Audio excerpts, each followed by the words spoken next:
Welcome to The Terrible Take, a mini podcast telling Steelers Nation what's on our mind. I'm Josh Carney. The Pittsburgh Steelers find themselves in uncharted waters entering this week's NFL Draft, holding the first pick of the second round, which will kickstart day 2 of the 2023 NFL Draft in Kansas City. Not once in Mike Tomlin's tenure have the Steelers held a pick to start a round. That can also cover the entire 20-plus year span of Kevin Colbert's era. In fact, the earliest the Steelers picked to start a round, you'd have to go all the way back to the 1989 NFL Draft, when Pittsburgh drafted 7th overall and chose Tim Worley, and then opened the second round with the 8th pick overall, selecting Carney Lake. Of course, Tom Ricketts was sandwiched in there as well, as the Steelers held 2 first-round picks that year. There was also 2004. Of course, the year the Steelers drafted Ben Roethlisberger. But in the second round that year, Pittsburgh moved up from 11th overall to 8th, grabbing cornerback Ricardo Coakley. That's the last time the Steelers have really been in this position. It's been a long, long time.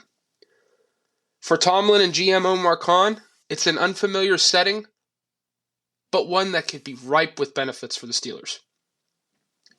Based on comments made Monday in their pre-draft press conference, Tomlin and Khan had a bright, big, flashing for sale sign above the 32nd overall pick. Tomlin spoke about making sure the organization was ready to communicate strategies to better handle the expected interest from other teams to move up into that 32nd overall slot. That pairing of Tomlin and Khan, they basically said they expect there to be a number of teams interested in moving up on Friday to open the second round. While it might be uncharted water, the Steelers should take some comfort in the situation they find themselves in. It's their own doing.